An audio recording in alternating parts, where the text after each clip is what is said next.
வணக்கம். எடப்பாடி பழனிசாமி அவர்கள் முதல்வர் விஜய் அவர்களிடம் மன்னிப்பு கேட்டுள்ளார். அதிமுகவில் பல்வேறு பிரச்சனைகள் தொடர்ச்சியாக நடைபெற்று கொண்டிருக்கக்கூடிய நிலையில் அதிமுகவின் பொதுச் செயலாளர் பதவிக்கு எடப்பாடி தகுதியற்றவர். உடனடியாக முதல்வர் விஜய் அவர்களிடம் மன்னிப்பு கேட்டு அதிமுகவை கூட்டணியில் சேர்ப்பதற்கான முயற்சிகளை மேற்கொள்ளுங்கள் என்று தென் மாவட்ட நிர்வாகிகள் எடப்பாடிக்கு அழுத்தத்தை கொடுத்து வருகிறார்கள். எம்ஜிஆர் அவர்களை தொடர்ந்து ஜெயலலிதா அவர்களும், ஜெயலலிதா அவர்களை தொடர்ந்து எடப்பாடி சிறப்பாக செயல்படுத்துவார் என்ற நம்பிக்கையில் தான் ஓபிஎஸ்ஐ புறக்கணித்து, சசிகலாவை புறக்கணித்து உங்களை பதவியில் அமர்த்தினோம்.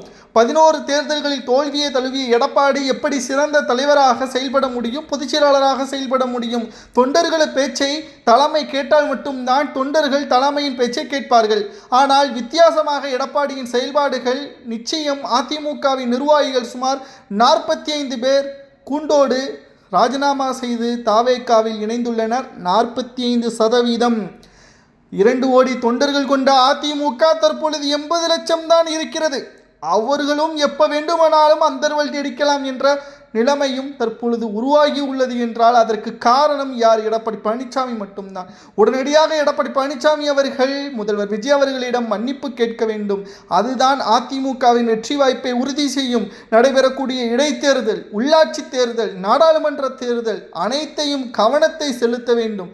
எடப்பாடி பழனிசாமியின் பேச்சை இனியும் நாங்கள் கேட்க தயாராக இல்லை. உட்கட்சி மோதலும் அதிகமாகிக் கொண்டு இருக்கிறது. எடப்பாடிக்கு எதிராக அதிமுகவின் நிர்வாகிகள் தலைமை அலுவலகத்தை சுற்றி வளைத்தால் நிச்சயம் காவல்துறையினரை வரவழைத்து எடப்பாடி பழனிசாமி அவர்கள் பல்வேறு செயல்களில் ஈடுபடுவார்.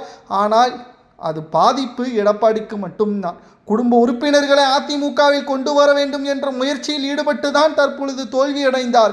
இதனை சுட்டிக்காட்டியவர்கள் தான் தற்பொழுது அதிமுகவின் சிட்டிங் எம்எல்ஏ 6 பேர் ராஜினாமா செய்து தாவேகாவில் இணைந்திருப்பதற்கு முக்கியமான காரணம் என்ற தகவலும் தற்பொழுது கிடைக்கப்பெற்றுள்ளது.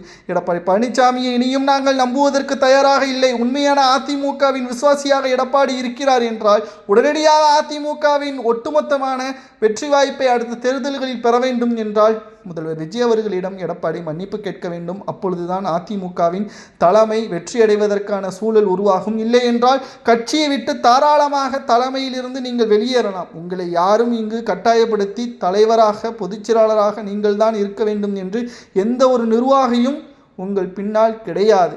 நீங்கள் களத்தில் வந்து பாருங்கள். தென் மாவட்டம், வட மாவட்டம், மத்திய மதுரை, மத்திய சென்னை போன்ற அனைத்து பகுதிகளிலும் எடப்பாடிக்கு எதிரான போர்க்கொடி தான் இருக்கிறது என்றும் அதிமுகவின் நிர்வாகிகள் எடப்பாடிக்கு எதிராக தற்பொழுது கூறியுள்ளனர். முதல்வர் விஜய் அவர்களிடம் எடப்பாடி மன்னிப்பு கேட்பது சரியா தவறா என்பதை உண்மையான அதிமுகவின் தொண்டர்களாகிய உங்களது கருத்துக்களை கமெண்ட் வாயிலாக மறக்காமல் கூறுங்கள்.